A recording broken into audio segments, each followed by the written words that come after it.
And the mouth is receiving the thumb of the child. The child, again, is moving quietly in its sanctuary.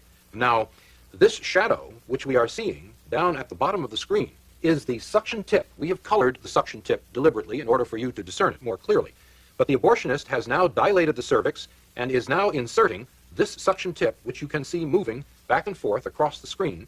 You will note that as the suction tip, which is now over here, moves toward the child will rear away from it and undergo much more violent, much more agitated movements. The child is now moving in a much more purposeful manner. Its orientation changes from time to time. It is rearing again here. Now, the suction tip has not actually touched the child, even though the child is extremely agitated and moving in a violent manner. The child has now moved back to the profile view, and the suction tip is flashing once again across the screen. The child's mouth is now open, and we will see that again on a freeze frame in a moment. But this suction tip, which you can see moving violently back and forth on the bottom of the screen, is the lethal instrument which will ultimately tear apart and destroy the child. It is only after the fluid has been broken, the sac has been disrupted, that the tip will actually come against the child. But we can see the tip moving back and forth as the abortionist seeks the child's body. Once again, we see the child's mouth wide open in a silent scream in this particular freeze frame. This is the silent scream of a child threatened imminently with extinction. Now, the heart rate has speeded up dramatically, and the child's movements are violent at this point. It does sense aggression in its sanctuary. It is moving away. One can see it moving to the left side of the uterus in an attempt, a pathetic attempt, to escape the inexorable instruments which the abortionist is using to extinguish its life. Now, the heart has again perceptibly speeded up. We can time this at approximately 200 beats per minute, and there is no question this child senses the most mortal danger imaginable.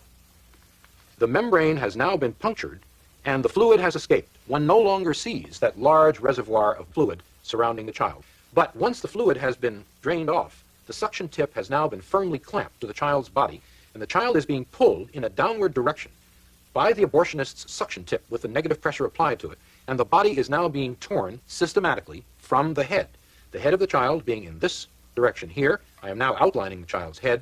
The lower extremities have already been lost, and we see the suction tip flashing from time to time in the screen as a typhoon-like series of echoes, and the child is being tugged back and forth as the suction tip has now been applied to the body, and the abortionist is exerting his traction on the child in this manner. The child's head is still discernible here. The body is no longer discernible. It has now been torn from the head. What we see now is the head itself with what is called the midline echo of the head and the spicules or fragments of bone. Now, this head, which I'm outlining here on this 12-week child, is simply too large to be pulled in one piece out of the uterus. The abortionist is going to have to employ this instrument, the polyp forceps, in an attempt to grab the head.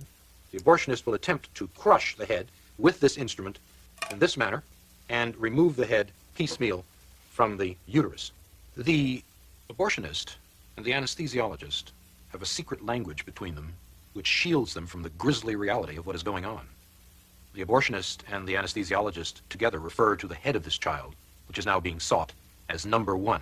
And the anesthesiologist will inquire of the abortionist, is number one out yet? Are we finished? We now see, intermittently, the shanks or blades of this instrument appearing in the image here.